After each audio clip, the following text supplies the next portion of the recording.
Fala galera, tudo bem com vocês? Eu sou Euclides, está começando o Despluga. Pode chegar, já vai deixando o seu like, compartilhando o vídeo com seus amigos e não esqueça o que é mais importante, é a sua inscrição no canal. Inscreva-se no canal. Como diria o outro lá do outro programa, inscreva-se no canal. Estou aqui com a minha equipe hoje na mesa de comando, Fátima Nunes. Olha só, que é a nossa produtora também, hoje está fazendo tudo aqui. Nossa equipe é Euquipe, né? Tudo bem aí, Fátima? Tudo certo? Vamos que vamos. Então, pessoal, antes de apresentar a nossa convidada, eu quero pedir para vocês deixar o seu joinha aí, deixar o seu comentário aí. Vamos falar sobre um assunto bem legal. E eu vou falar com ela, que ela é bacharel em Direito, pós-graduada em Direito Processual Civil, mediadora de conflitos junto ao TJDFT há mais de 10 anos, atualmente lidando com mediação de família.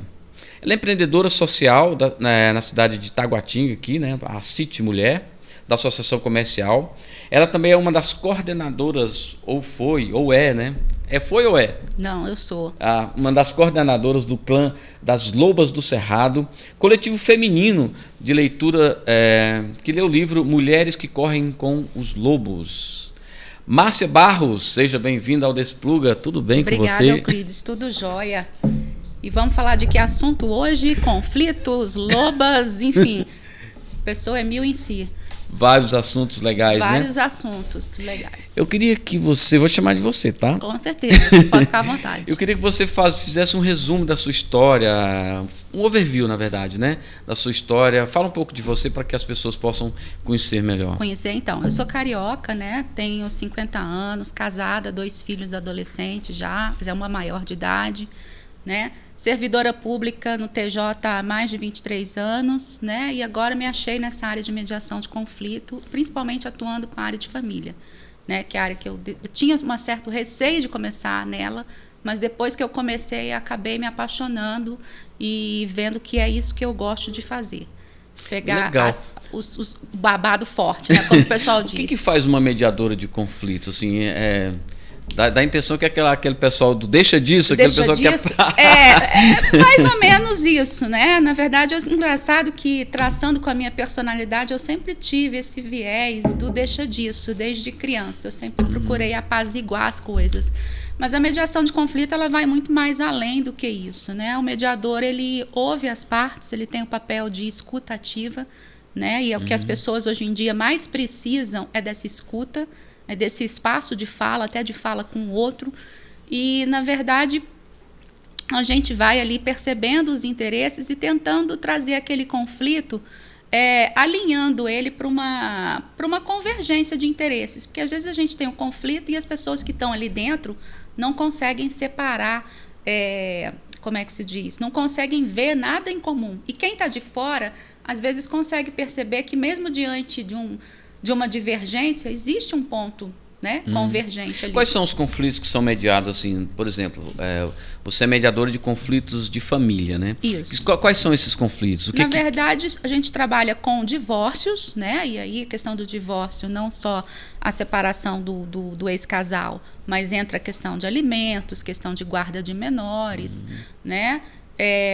Enfim, então são essas ações basicamente de divórcio, pensão alimentícia, guarda, exoneração de pensão, que para mim é uma das mais difíceis de atuar, porque ali você está diante dos filhos adultos, você está num conflito de que é geralmente o filho ou a filha contra o pai. Peguei uma esses dias. Isso? Acontece. Nossa. Acontece. E assim, é bem Como sofrido. Que é o filho coloca o pai na justiça para o pai pagar alimentos? Na verdade, a mãe, né? Isso quando a criança é menor, a mãe coloca... É um direito da criança ter esse suporte financeiro do genitor. Mas quando ele chega a partir dos 18, ele tem capacidade para postular sozinho. E muitas vezes, o pai, que às vezes já pagou a pensão e entende que já está no direito de não pagar mais, ele entra com a ação pedindo a exoneração, pedindo para o juiz exonerar daquela obrigação. E aí, quando senta, né? Graças a Deus tem sido virtual, as audiências têm sido virtuais. É melhor a audiência virtual? Pede um pouco, mas assim, por um lado também eu acho que seria principalmente nesses casos em que o conflito ele é mais severo, eu acho até que facilita as pessoas estarem em ambientes distintos, né? Então, eu peguei uma recentemente que a filha resolveu falar tudo que ela queria falar a vida inteira para aquele pai na audiência. Foi muito triste de ouvir. Mesmo? Né? De falar da ausência, de falar da dor dela, que ele não sabia o quanto que ele tinha feito ela sofrer. Caramba. Foi... E nesse ponto, há uma conscientização? Ou sempre o juiz tem que impor uma ou o genitor ele aceita de bom grado aquela... Ele chega, na verdade, a pergunta é, existem alguns casos que o genitor chega a ter essa consciência para dar o alimento, ou é sempre conflitante? Existe. Não, existe. Às vezes, inclusive, tem uma ação que é a chamada oferta de alimentos. O próprio pai ele vem a juízo dizer que quer ofertar. Né? Então, e assim, existe também da parte dos filhos já adultos, às vezes que já trabalham, que já estão, inclusive, casados, de exonerar esse pai, falar, não, tudo bem, pode tirar, ok. E aí a gente celebra. Qual é a idade que o filho tem direito? Na verdade, assim, existe uma praxe, né? Até os 24 anos, se comprovar que está estudando. Né? Que tá então se ele estiver estudando, não importa se seja no ensino médio ou na faculdade. Às vezes ele está meio atrasado, está no ensino médio, não tem problema. Não tem problema. Se ele estiver estudando, né? Até enquanto ele estiver estudando, até os 24 anos, ele pode ser postulante. Isso. Depois dos 24 anos, aí mesmo estando estudando, não pode mais. Aí o juiz vai analisar cada caso, né? A gente tem uma regra geral e tem as exceções. Então, a gente tem filhos aí que, por exemplo, são pensões vitalícias, filhos incapazes, curatelados. Então, tem esses casos que o juiz vai analisar caso a caso e manter, independente de estar estudando ou não. Você falou desses conflitos de pais e mães e filhos.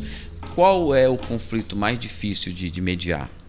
Eu acho que é justamente esse, quando a gente tem nos polos, né? No polo ativo, pais, e no polo passivo, filhos adultos. Porque, assim, quando a criança é menor, ela é representada pela genitora, né? Pela mãe. A mãe postula, a mãe vai para as audiências. A partir dos 18 é o próprio filho. Então, esse confronto de colocar filho e pai na mesma sessão, eu acho que esses são os piores até do que marido e mulher. Chega a ter alguma briga na audiência ou não? Tem. Começa, mas assim, as brigas geralmente são entre o ex-casal, né? Na verdade, é difícil você ver uma briga de filho por pai. Até porque já tem aquela questão da hierarquia, né? Que o pai manda, o filho obedece, né? Então tem esse respeito, entre aspas, já instintivo, natural. Mas e com a ex-mulher aí isso vai tudo por água abaixo. Isso aí vai aquela lavagem de roupa mesmo que a gente e acho que a mediação é para ir. Não, deixa assim até um certo ponto, porque assim, é um momento que eles têm ali de estar falando. Mas essa discussão entre os dois ou os três ou mais, sei lá, vocês pegam isso como para saber quem está com a razão ou não? Até porque a gente sempre fala, né? Eu tenho uma frase que eu gosto de falar muito nas mediações, que cada um tem a sua verdade. E o mediador, ele não tem que dizer a verdade, quem que deve prevalecer. Né? Isso cabe ao juiz fazer uma análise de mérito do processo e bater o martelo. Mas na mediação, a gente está ali para ouvir essas partes. Mais até do que os advogados. Mas o mediador, ele dá uma opinião para o juiz? Não pode. Não pode. Ele tenta resolver ali. Se for para o juiz, aí o juiz decide. Se for para o juiz decide. E se resolver ali, é o que a gente chama de celebrar um acordo mesmo. Aí sai um acordo, mas é um acordo construído pelas partes, elas mesmas, que caminharam para aquilo. Aí o juiz homologa esse acordo. O juiz homologa e o processo encerra. Tendo menor, ainda vai para o Ministério Público. Sempre, antes de ir para o juiz, tem essa fase do acordo? Tem. Ele agora passou a ser obrigatório, né? Com a reforma do novo Código de Processo Civil, o procedimento da mediação agora ele é obrigatório em qualquer área. Então, seja também nas questões cíveis, né? Juizado já existia, cíveis e família. Então, a primeira fase é Qual foi assim o caso, na sua opinião, não assim o mais difícil, mas assim, para você, qual foi a mediação mais difícil que você já fez? Olha, que eu acho que quando a gente cruza com alguma história parecida com a nossa, porque na verdade a gente não pode emitir opinião, né? A gente ouve os fatos das pessoas, passa assim um filme na sua cabeça, você fala assim, já passei por isso, mas que a solução que você deu nesse caso foi uma. A daquelas partes que estão ali na sua frente pode ser outra. Eu não posso pegar a minha solução e levar para o outro, né? Nem como sugestão. Então, às vezes, quando a gente ouve determinadas falas que te remetem a alguma questão sua, pessoal, você fica ali se segurando mesmo para não dar nenhuma opinião. Né? Você tem que respeitar, de fato, a história do outro. Mas a mediadora pode ajudar? Pode ajudar, você pode ventilar uma série de soluções, você não pode direcionar uma. Fala assim, olha, nesse caso vocês têm essa e essa e essa possibilidade. Né? Dentro da fala deles, a gente percebe, a gente reenquadra, usa algumas técnicas da comunicação mesmo, que é o reenquadramento. O que os pais que são... Antes dessa pergunta, uma anterior a essa são só pais ou tem mães também que são demandadas? Tem mães também que são demandadas para pagar pensão, né? Porque isso aí depende. A pensão, geralmente, ela é paga para aquele genitor que não tem o lar de referência. Normalmente é assim. Então, se, por exemplo, a criança está com um lar de referência paterno, inclusive ontem eu fiz um acordo nessa seara.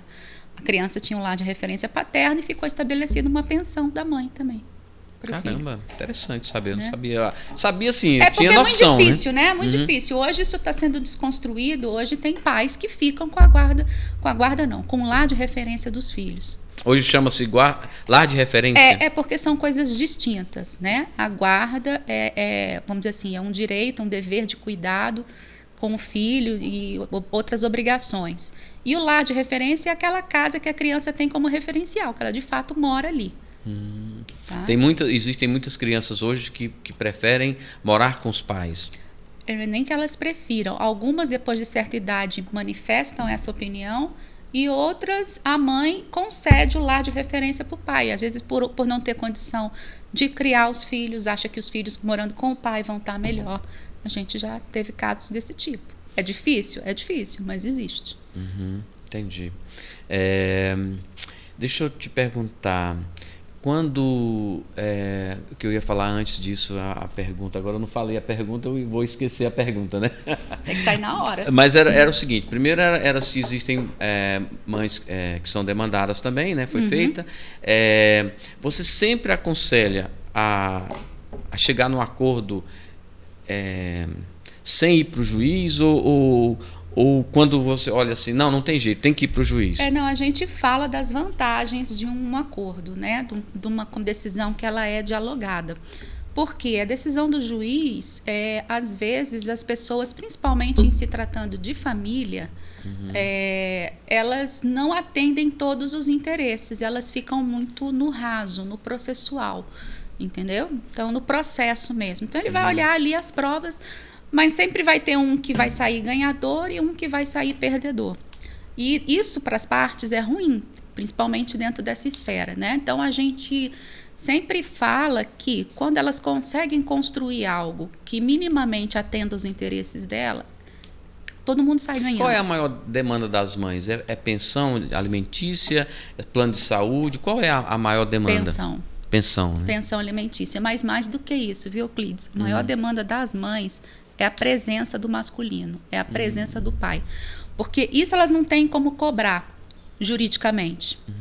Né? Mas aí elas cobram através dos alimentos. Então, é muito comum a gente entrar num processo e quando eu passo a palavra para a mãe, que eu vejo lá no cabeçalho, eu não leio os processos, eu só vejo o tipo, até para não ficar já tendente para nenhum dos lados.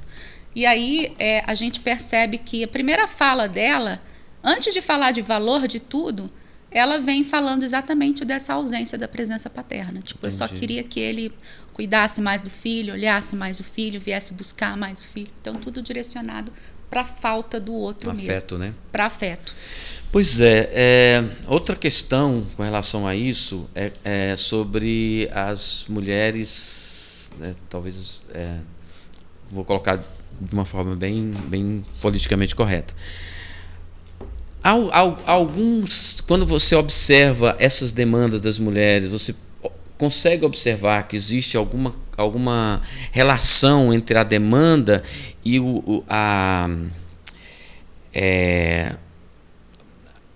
ela não ter sido acolhida por esse homem, uma vingança, ela não deu certo com ele, ela queria estar com ele, como não teve essa possibilidade de estar com ele, de estar junto com ele, alguma coisa que ela quer atingi-lo de alguma forma? Com certeza, tem casos assim também que fica nítido isso, né? E às vezes a gente fala que a pessoa escolhe o processo, né, para perpetuar a relação. É uma forma dela se relacionar com o outro, aquele processo judicial. Ela vai estar encontrando, ela vai estar vendo, ela vai estar falando e ela vai estar alfinetando, né? Tem de tudo. Então, assim, não estou dizendo para você que é a regra geral isso acontecer, mas às vezes ocorre sim. As pessoas, elas colocam no processo esse desejo de vingança mesmo, né? Porque eu já ouvi a frase, poxa, mas o que eu quero mesmo é acabar com esse cara, eu quero que ele pague até as calças, entendeu? Então tem isso. Quando chega nesse ponto, não existe mais nenhuma possibilidade de uma harmonização do casal? Não, muito difícil. Né? Chegou na justiça, é muito difícil. Ali a gente não tem nem essa função de reconciliar, né? Recentemente até tive um caso que a pessoa entrou com um pré-processual, não era um processo de fato, e o que ele queria ali era um espaço para conversar com a parte, e esse caso de fato foi caminhando para uma reconciliação. Mas é muito difícil, né? É muito difícil. Então, esse aqui foi nesses anos todos que eu atuo com família, foi o primeiro caso que eu tive nesse sentido. Na sua opinião, apenas a mãe sabe o que é melhor para o filho? Ou a mãe sabe o que é melhor para o filho, mas também o pai sabe o que é melhor para o filho? Não, eu acho que os dois têm que saber o que é melhor para o filho. Eu já vi muito essa frase, eu sei o que é melhor para o meu filho. Não, e eu vou falar que ninguém sabe o que é melhor para ninguém, cada um tem uma natureza. Eu sou mãe também, eu tenho 2 filhos adolescentes, às vezes o que eu acho que seja melhor para eles pode não ser para eles. Né? Eu tenho uma percepção e eles hoje têm outras. Eu vi uma pessoa, me falou um tempo desse, que ela ia colocar o genitor na justiça porque ela sabia o que era melhor para o filho dela. E aí eu argumentei, fiz alguma argumentação com ela, porque de repente ele também sabe o que é melhor para o filho dela. Esse sequestro, né, do melhor para o filho, de saber o que é melhor para o filho, na minha opinião, né, eu já estou dando opinião, não é o meu papel aqui, mas pode pertencer a qualquer um dos dois. Às vezes o pai também sabe o que é bom para o filho, né? Com certeza. Talvez não saiba o que seja melhor, porque nessa fase talvez o melhor não seja tangível, né? Não seja, a gente não consegue observar, saber exatamente o que é melhor para ele, mas pelo menos o caminho melhor, né? Com certeza, não tem essa. Eu acho que cada um tem o seu papel dentro dessa relação e o filho ele precisa dos dois, né? Porque muita gente, a gente vê dentro desses processos querer apagar a figura do outro, como se a criança não tivesse pai ou como se ela não tivesse mãe, dependendo de quem esteja postulando. E eu acho que os dois têm um papel fundamental. Essa história de pai, que hoje a gente vê por aí, porque fulano é pai, eu tenho horror a isso. Eu acho que não tem como você substituir ninguém. Aí vai falar assim, Márcia, mas e se o pai não é um pai presente, não é um pai... Tudo bem, vai fazer o quê? Mas ele tem um pai, e esse pai teria um papel. Por que ele não está dando essa presença? Talvez porque ele não teve também. As histórias vão se repetindo, né? Então, a gente tem que entender que faz parte, mesmo separar mesmo a criança daquilo ali, daquele conflito. Vamos falar agora um pouquinho das lobas. Das lobas? Vamos. Como surgiu o clã das lobas? Sair de água para o vinho? Vamos lá. Bom, o clã das lobas do Cerrado, ele começou em 2016. Na verdade, era outro nome, era outro projeto, na verdade, lá no plano piloto, o Toca das Lobas. E eu comecei a ver essas leituras e essas leituras vinham me fazendo muito bem. Eu falei, fantástico. E passei uns 3 anos indo para o plano para fazer as leituras com o grupo de lá. Aí eu pensei, bom, por que no Taguatinga não tem um negócio desse? O que está faltando, né? Vamos ver. Você é aqui mesmo de Taguatinga? Eu sou aqui de Taguatinga. E aí eu falei, por que Taguatinga não tem isso? Porque eu tenho que me despejar lá para o plano para poder participar das leituras. E aí, uma vez indo para lá com um grupo de amigas daqui, que também é comigo, a gente pensou, vamos trazer esse negócio para Taguatinga, vamos montar um grupo aqui, né? E aí começou o grupo que agora tem o nome, né, de Clã das Lobas do Cerrado. Começou com as leituras aqui em 2019, se eu não me engano. Já são 4 anos de leitura, né? Então, qual é a idade que a mulher entra na idade da da loba? Tem essa curiosidade, mas o pessoal diz que é dos 40, 50, mas eu acho que não tem essa idade da loba. Eu vou falar para você que a idade que ela tem é a maturidade mesmo de olhar para a vida de uma forma mais leve, mais consciente. Eu lembro, assim, acho que é bem antiga, uma novela, né, que acho que passou, não sei se na TV Bandeirantes, bem antiga mesmo, acho que era a Beth Farias, né? Acho que já até faleceu, e o nome da novela era A Idade da Loba. Ah, é? Né? Depois você dá uma... Vou pesquisar. Quando você falou sobre Loba, eu lembrei dessa novela bem antiga. Eu lembro porque eu vi uma entrevista dela, da Beth Faria, e ela disse o seguinte, que se essa novela tivesse passado na Rede Globo, tinha sido líder de audiência, que a novela foi muito boa. Mas ela realmente passou ilesa, totalmente bem desconhecida, né? Não que eu acompanhe novela nem isso, mas são detalhes que que vão surgindo e esses detalhes vão ficando, né? Qual é o objetivo do Clã das Lobas? O objetivo do clã é exatamente proporcionar para as mulheres essa questão do autoconhecimento, né? Esse livro eu falo que ele é uma bíblia para a mulher. Né? É a Bíblia da mulher. O nome do livro é? Mulheres que Correm com os Lobos, da Clarissa Pinkola Zest. Não, ela é da América Latina, eu acho, mas foi criada nos Estados Unidos. E assim, esse livro é um dos livros mais vendidos há anos. Né? Caramba! Então ele é um best-seller. E na pandemia também houve muita procura por ele. Acho que as pessoas ficaram mais reclusas, com mais tempo, e resolveram aprofundar em algumas questões. E o objetivo é esse, a gente lê em conjunto, cada uma traz a sua percepção daquele conto, daquela situação, e a gente vai fazendo as trocas. No final, ele não tem a finalidade de uma terapia, mas você sai dali mais leve daqueles encontros, daquela leitura. O que rola nesses encontros? Partilhas de histórias. Então, você está lendo ali alguma coisa que remete, aí uma vem, peraí, ou não entendi, aí a gente relê, ou deixa eu fazer um comentário aqui, isso aqui lembrou uma história que eu vivi. E são partilhas, as mulheres vão partilhando as suas histórias. De poesias, não, de contos? Esse livro são contos, né? Ela vem falando dos arquétipos femininos através de contos clássicos, né? Então tem o conto do Patinho, os mais conhecidos que a gente conhece, o conto do Patinho Feio, tem o conto da Vassalisa, que é um conto russo, tem o conto do La Loba, da mulher selvagem, que vai catar os ossos. Então, só que ela fala de uma forma assim, muito metafórica, né? Ela é ligada a Jung, então eu fiquei ela vem... curioso para saber. Fala de um conto assim, bem, sei lá, o Patinho Feio. O Patinho Feio, eu acho que é um conto que dá para ilustrar bem, porque praticamente todo mundo conhece a história do Patinho Feio, né? E aí ela vai fazer a leitura com a questão do pertencimento da mulher naquela família. Porque às vezes a gente se sente desenquadrada, desencaixada da nossa linhagem, né? E é por aí. Então ela vem e aí ela vai destrinchando, né? Ela tem o conto e ela vai destrinchando aspecto a aspecto ali dentro da psique feminina, né? Então é muito interessante. Vale a pena ler. Tiago já está lendo. Nosso amigo Tiago já está lendo o livro, já comprou para a mulher dele. Né? Que legal. E assim, eu acho bacana porque assim, a gente fala que é um livro para mulheres, mas que os homens também deveriam ler, porque acaba que passam a entender mais um pouco do universo feminino.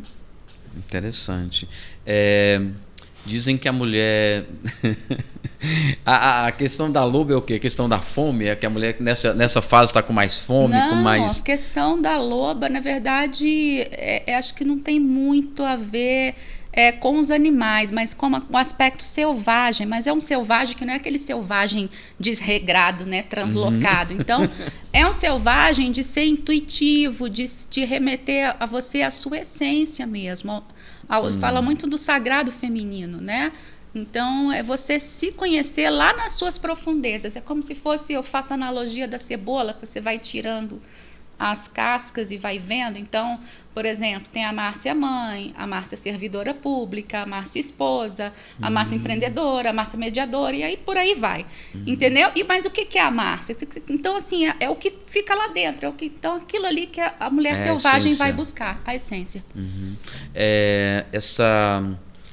essa questão da loba tem alguma coisa a ver com recuperar tempo perdido?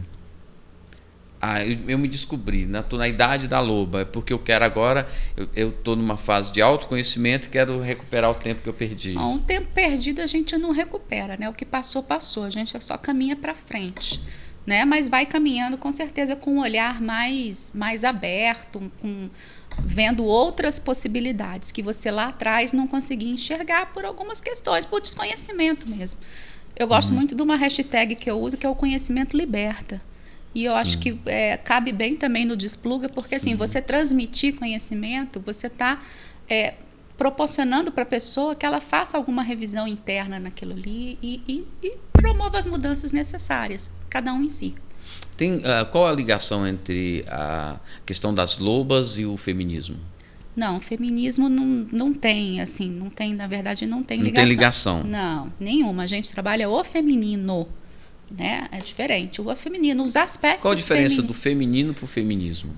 Eu acho que o feminismo me remete a alguma questão de ideologia também política, de libertação, de querer desconstruir o masculino, né? Tipo assim, agora as mulheres tem até aquela foto Nós Outras Podemos, né? Que também é um dos símbolos. E, na verdade, o feminino, ele vai mais além, ele vai nisso, ele vai na essência, né? Ele vai promover transformações internas através do autoconhecimento, dessa busca. Como nasceu o seu interesse por essa área? Frequentando as leituras. Né? Frequentando as leituras. E eu vi o bem que aquilo me fazia, né? E estar com mulheres e estar compartilhando o conhecimento. Porque a história de uma, às vezes, também se cruza com a minha. Então, aí eu achei interessante. Aí a gente começou a tocar aqui em Taguatinga e hoje aí estamos em Taguatinga, Águas Claras. Quando eu vi o seu perfil, né? E a Fátima tinha me falado que você tinha essa questão do feminismo, né? Eu entendi feminismo, né? Eu falei, puxa, mas ela não tem muita... O perfil dela não me parece com o perfil de feminista, né? Ela é casada, ela é mãe, ela frequenta grupos de mulheres, né? E é isso que eu queria entender. Não, exatamente. É porque realmente não tem a ver com o feminismo, né? O livro não tem essa bandeira do feminismo. Tem essa bandeira da busca do autoconhecimento, né? Porque assim, quando você tem esse conhecimento, é óbvio, você fica mais empoderada, você vai para o mundo, literalmente, é como se você saísse de um casulo. E a gente tem depoimentos muito interessantes, né, de algumas pessoas que tiveram transformações. Qual é o ganho, essa transformação? A transformação, ela é pessoal, ela é individual, né? Às vezes a pessoa vai uma vez só na leitura, mas às vezes o que ela ouve ali, ela não precisa voltar mais. Parece que virou uma chave dentro dela, com alguma partilha que foi feita, com algum trecho que ela resolveu refletir bem sobre aquilo ali depois, né? Então, assim, o ganho é esse. O ganho é conhecimento.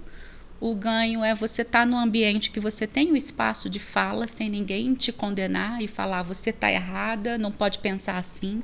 Então, lá a gente tem uns princípios, né? Então, a gente tem a questão da confidencialidade. Aqui também é o princípio da mediação, por incrível que pareça, a gente levou, então, assim, meio que o que acontece em Vegas fica em Vegas, então o que acontece na leitura fica lá. Ninguém vai sair dizendo que fulana falou que foi abusada, que cicrana trouxe uma questão de traição. Ninguém vai sair falando isso, né? Então, mas rolam essas conversas lá? Rolam essas conversas. São quantas mulheres, mais ou menos? Não tem assim, cada grupo tem um público, né? Assim, não tem. A gente já teve... no passado, antes da pandemia, 25 mulheres reunidas em Taguatinga. Caramba. Numa leitura. Mas, assim, hoje, em média, 10, 12... Quais são do ponto de vista do meu chão, né? Do ponto de vista masculino, qual seriam as maiores demandas das mulheres? Não demandas, mas a maior reclamação. O que a mulher reclama? Que o homem não entende a cabeça dela. Elas não são compreendidas, né? É porque elas são muito diferentes, realmente, né? Eu concordo que mulher é um bicho complicado. Mas é um complicado do bem, não é um complicado do mal. Então, assim, uma das maiores reclamações é da falta de um parceiro que compreenda, que entenda, né? Mas é o que a gente trabalha muito também, a questão das expectativas. A gente, às vezes, tem expectativas e deposita isso no outro. Só que tem coisas que, se você não falar, não for clara, o outro não tem obrigação de saber. Ele não me escuta, mas será que a pessoa fala de uma forma que vamos dizer assim, clara. Que seja clara e mais do que clara, que ela peça de fato aquilo que ela quer, né? Porque então a mulher não fala, não é muito. Então ela fala assim meio pelas metades, né? Ela fala de uma forma que, bom, se eu falar isso aqui, ele vai entender. Não vai entender. Porque... Homem é mais o quê? Burro? Não, a questão não é. Não, eu falei. Não, a questão não é burrice. A questão exatamente é porque às vezes o que é óbvio pra gente pode não ser óbvio para o outro. Né? São questão de percepção mesmo. Então eu tenho uma forma de perceber, você tem outra. Para mim pode parecer muito simples, que ali é o Capitão América ali naquela sua caneca. Mas você pode achar que de repente que não é o Capitão América, que é outro personagem, e tá tudo certo. É a sua visão. Entendeu? Então, isso são coisas que a gente tem que deixar claro o que a gente quer. Né? Inclusive, foi um dos assuntos que rolou numa das últimas leituras, essa dificuldade de você falar o que você quer. Porque quando você se posiciona, às vezes isso assusta os homens também. Né? Então, assim, esse tipo de conversa é que a gente tem. Os homens, eles têm medo de mulheres decididas, de mulheres objetivas? Olha, dizem as que estão na pista aí, solteiras, que estão tendo grande dificuldade, viu? Porque os homens estão correndo, literalmente correndo delas.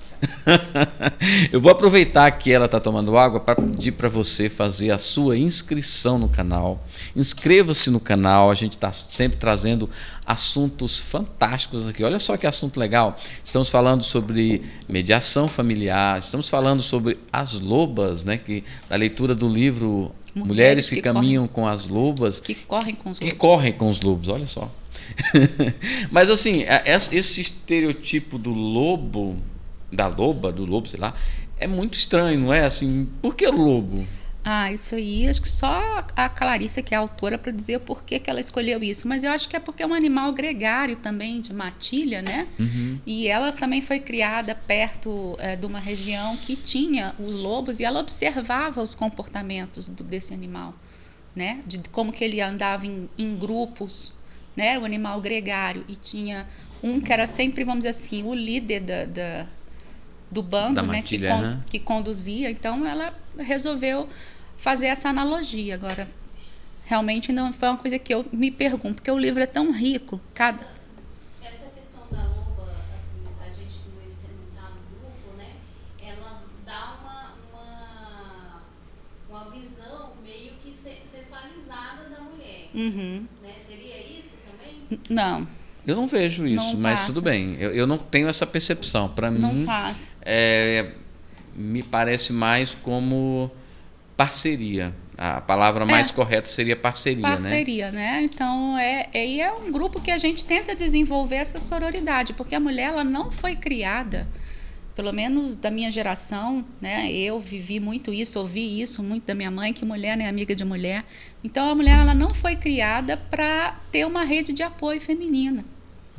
Mulher não é amiga mulher de é mulher? meio para competir com mulher, porque a mulher olha como é que a outra está vestida, porque a mulher olha a cor da unha da outra para reclamar, fala, nossa, você viu. Então, assim, e a gente tenta quebrar também esse paradigma. Lógico que ali você não vai ficar amiga de 20, mas num grupo que você tem mulheres que às vezes são sempre as mesmas, acaba uma dupla gerando uma afinidade, entendeu? Então, a gente dali também faz amizade, faz negócios, né? Então, a gente tem uma consteladora no grupo, às vezes ela acaba também fazendo constelação. Enfim, vai se trocando os serviços, vai se fazendo parcerias ali.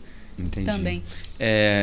O que as mulheres que querem entrar para o grupo das lobas têm que fazer? Como elas te encontram? Elas acham a gente no Instagram, né? Hoje a gente tem um Instagram específico que as 4 coordenadoras acessam, que é o clã das lobas do Cerrado. Então, é só clicar lá no Instagram, lá a gente coloca as informações das leituras e os locais. Então, aqui no DF, por enquanto, são 4 locais, e em Goiânia também, já tem um polo em Goiânia. Então, a gente está expandindo aí para a mulherada e está dando muito certo. E os homens que se preparem, porque... Mas essa... vem mais para agregar com os homens? Ou é uma Não, coisa... não tem aquele movimento. Eu fico imaginando assim, os homens devem achar, nossa, essa mulherada reunida aí deve estar falando mal da gente até. Na verdade, assim, a gente fala, brincadeira. Não, mas na verdade mesmo, a gente sabe que a gente também tem uma natureza masculina, assim como o homem também tem uma natureza feminina, né? Então, a gente também não gera essa dissecção, essa separação também com o masculino, né? Essa aversão. Ninguém trabalha a aversão masculino lá. A gente só trabalha o aspecto de uma convivência saudável mesmo. Saudável no sentido de que não haja violência, né? De que a mulher também não se submeta a qualquer tipo de pressão, de abuso, de violência, essas questões. Esse negócio da CIT Mulher, o que foi isso? Né? A CIT Mulher, ela foi um projeto, né? Aí vai para outra área da Márcia, que é o empreendedorismo social. A CIT Mulher foi um projeto também, se eu não me engano, 2015 e 2016, da Associação Comercial daqui de Taguatinga, que através da Armildes, que era uma pessoa bem transitada aqui nessa área de comunicação também, juntou um grupo de mulheres para levar para a associação comercial. E ali a gente começou um trabalho de divulgação também da associação e dessa questão da mulher empreendedora.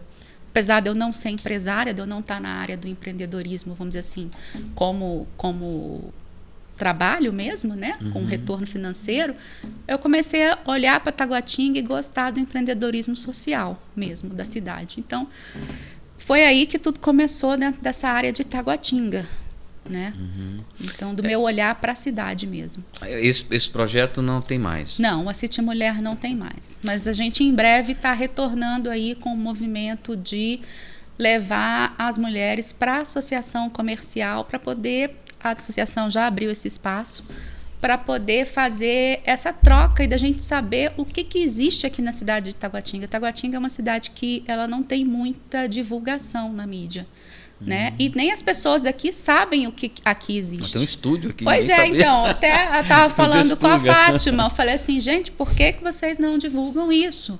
Né? Então, assim, vamos divulgar, vamos mostrar o que essa cidade tem, porque as pessoas daqui não conhecem, às vezes vão buscar em outros campos, vão buscar em Águas Claras, vão buscar no plano e não sabem que tem aqui. A Taguatinga é uma cidade bem completa, né? Tem tudo aqui. Tem tudo aqui, exatamente. E a gente tem que incentivar e fomentar isso, fomentar essas parcerias locais.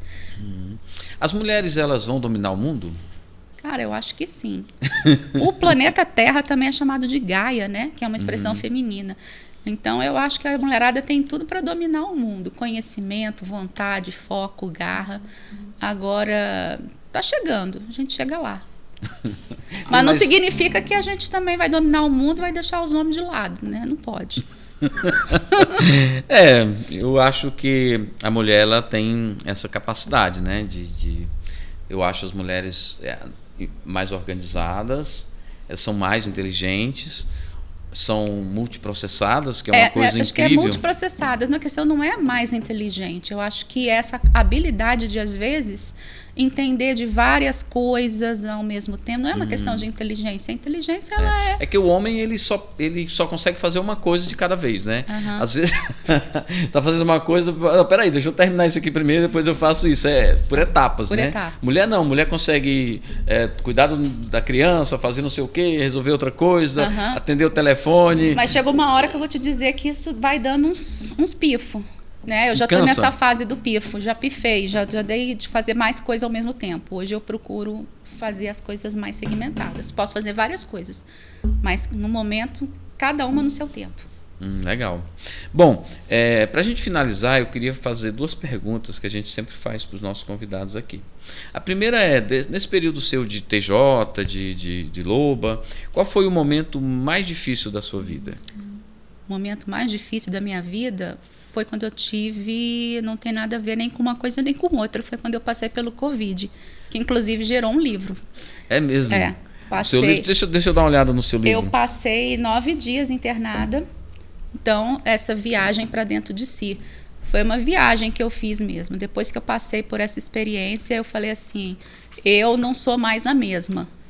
Sabe aquela coisa? Eu não cheguei a quase morte, porque eu não entubei nem nada, mas foi uma situação muito desconfortável.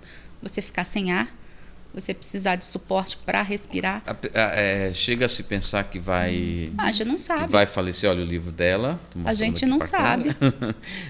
Dá essa sensação de que não vai resistir? Não, eu sempre tive muita esperança, né? Sempre tive muita fé e nunca passou pela minha cabeça. Tanto que você falou o momento mais difícil, acho que foi quando eu falei com a minha filha que eu estava indo para o hospital me internar. E, na verdade, eu falei para ela, mas fica tranquila porque eu volto. A mamãe volta. Eu vou, mas eu volto. Eu falei desse jeito. Caramba. Então, foi uma despedida que... Mas eu voltei. Voltei, mas realmente não teve nenhuma intercorrência, assim, que... né? Mas a gente fica tensa, a gente fica preocupada, a gente fica numa incerteza, numa interrogação muito grande. Por quê? Por que isso? Que diabo é isso? Né? Que é isso? Fala um pouco sobre os seus livros. Tem aqui um que eu já apresentei. Apresenta os seus livros aí para nossa... Tem o Uma Viagem para Dentro de Si. Tem esse que é os 50 anos de história. Esse aqui eu vou deixar com você. São poesias. Legal. Coloca aqui. Pode olhar nessa câmera aqui. São 50 poesias ao longo dos últimos 10 anos. Né? Que para comemorar os meus 50 de idade eu compilei ela e fiz esse livro. Não sou eu nessa capa, apesar de eu ser carioca, tá? Não sou eu. Capa até do amigo meu fotógrafo. Eu já fui poeta já, sabe? Já? Já, quando eu era adolescente. A minha fase poética. De poesia, de poeta acabou quando eu servi o exército. A partir do EB, aí eu parei. Aí não dava. Porque eu comecei a correr atrás da vida, eu gostava de escrever, eu tinha uma coletânea de poesias que eu tinha escrito. Ué, e cadê perderam com o tempo. Eu casei, aí separei. E não levou elas? Enfim. Não, eu perdi. Eu queria, se eu encontrasse, com certeza daria um livro. Mas assim, muitas são de adolescente, né? Da minha época de adolescente, né? Mas são as melhores. Poesia é você transparecer você, né? Eu acho que quando você... Tem mais um? Esse outro aí? Na verdade, esse aqui é um projeto da Literária. Aí? Pode mostrar na sua câmera. Aqui. Esse aqui é um projeto da Literária que vem falando sobre parentalidade moderna e saudável. Aí tem um artigo meu também sobre alienação parental. Então, são vários profissionais... O que é isso? Me fala um pouco sobre isso. Alienação parental é pânico. Alienação parental, na verdade, eu até falei com outras palavras. É quando você mata a figura do outro, né, para o filho. Então, assim, pode ser da mãe para o pai, do pai para a mãe, enfim, pode ser os avós praticando, não tem uma regra geral. Até a babá, quando vira para a criança e fala... É uma coisa mais antiga isso? Parece que é uma coisa mais antiga isso. Mas não é não. Não é não? Bem presente, viu? É mesmo. Eu acho que geralmente o pessoal mais antigo, né, da minha geração para trás, assim, eles tinham essa mania de a mãe falar mal do pai, os avós falam mal do pai, e acaba criando aquela ideia na mente da criança de que o pai de que o pai é aquela figura horrorosa, que não vale nada, né? Enfim, mas isso é bem presente, a gente infelizmente vê muito, e assim, tem várias medidas que estão chegando aí para tentar coibir, né, essa prática, porque eu sempre falo que quem faz alienação não faz por mal, não faz de caso pensado. Ou se faz, não sabe do efeito que isso causa na criança. Entendeu? Então, porque a criança, eu acho que sempre tem uma imagem do pai como alguém importante, como um herói, como alguém que está ali para ajudá-lo, né? Está ali para ampará-lo, né? E de repente essa mãe começa não sei, estou falando mãe, mas essa pessoa começa a falar mal do pai e a criança começa a entrar em conflito com ela mesma, né? Sim, exatamente. A imagem que a criança tem que ter dos pais, aliás, o filho dos pais, é uma imagem positiva, né? Mesmo que esse pai seja um alcoólatra, mesmo que esse pai seja um viciado, esse pai tem qualidades. Então, a gente não pode implantar. Não é possível, né? Não é possível. Até porque eu fico pensando assim, às vezes a pessoa fala tão mal do outro, eu falo, mas por que escolher um cara desse para casar? Me diga. Porque não tem nada de bom, né? Não teve nada de bom nessa história.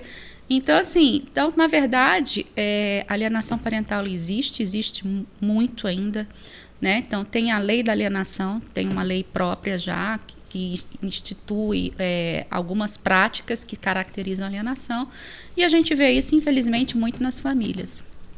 No seio das famílias, né? Exatamente. Às vezes é uma coisa mais sutil, mais velada, e aí eu fico me perguntando se tanta gente é desajustada hoje em dia, como a gente tem visto a humanidade assim muito sem valores, enfim, se também a família, que é a base, não está desestruturada ou não colaborou em algum momento para isso. Nós estamos num momento assim desesperador no sentido das novas gerações. Olha, eu não sei o que vem pela frente. Você tem mas filhos, né? Eu tenho. Seus filhos já estão os meus, anos? O meu caçula está com 17, graças a Deus, no ano que vem ele completa a maioridade, e a mais velha está com 19. Né? Eu fico pensativa na geração das crianças que estão nascendo hoje, como que vai ser isso, né? Por vários fatores, né? Um deles, o excesso de conhecimento muito fácil de tudo, a ausência da família também, né? Então, assim, a ausência da família, quando eu falo da família estruturada mesmo, às vezes a família tá lá, mas não tá. Tá, mas tá trabalhando, tá, mas tá no celular, tá, mas enfim, todo mundo, e as crianças crescendo aí à mercê de procurar as coisas da internet. Procurar muita informação, e hoje a informação você consegue muito fácil, né? Na minha época, eu estava falando com meus filhos, a fazer trabalho de casa, eu tinha que ir para a biblioteca, tirar xerox ou copiar manuscrito lá do livro. Né? Hoje acho que na minha época era Delta Larousse, alguma Delta coisa Larousse, assim. Larousse, né? Quem tinha essa enciclopédia era rico. A Barça também, a Delta, a Barça, exatamente. Então, hoje você grava um áudio no celular, você pergunta, você fala o assunto, por exemplo, Mata Atlântica, e aparece o mundo na sua frente. Você tem vídeo, você tem texto, você tem foto, você tem tudo. Tem hora que ela até se mete na vida da gente. A gente está conversando assim do lado, com um pouco ela fala. Ela fala alguma coisa. Hoje pela manhã a gente falou alguma coisa e falamos a palavra Portugal. Aí ela começou a falar de Portugal. Falei, gente, como é que é isso? Como é que é isso? Então, são essas coisas que a gente fica preocupado, né? Como é que vai ser. Outra questão que eu queria te fazer, Márcia, é sobre qual é o seu maior arrependimento. O que você faria diferente? Cara, e depois de tanto tempo trabalhando com famílias, né?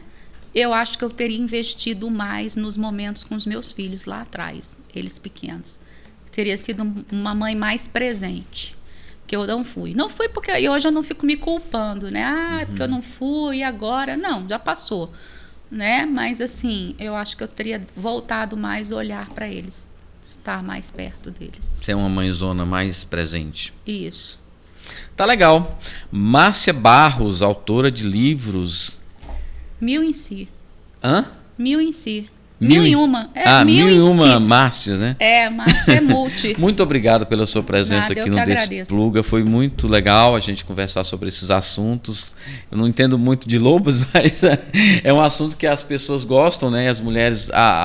Para você ter uma ideia, um dado, é que o nosso público estava, de vez em quando eu tiro um relatório do YouTube, nós temos 80% de mulheres no nosso público. Então, a maioria das pessoas que vêm o Despluga são do sexo feminino, né? Eu vou fazer uma pergunta, eu quero aproveitar, que eu fiquei curiosa. Por que Despluga? É porque eu acho que todo mundo é muito plugado. A gente fica... olha só, todo mundo está conectado em alguma coisa. Para você... viver a vida, você precisa desconectar às vezes, sair da mídia, sair desse mundo, dessa bolha, desplugar, e aí você consegue ver. E aí eu vou falar uma outra coisa, ou conectar consigo, né? Sim. Plugar-se, né? Sim. Desplugar do externo e plugar no interno. Exatamente. Gostei. O autoconhecimento é tudo, né? Assim, eu acho que a ideia das lobas é o autoconhecimento também, com certeza. Né? E a gente... Eu creio muito no autoconhecimento, que ele é muito libertador. A partir de si a gente consegue abrir a janela para o mundo, né? Com certeza.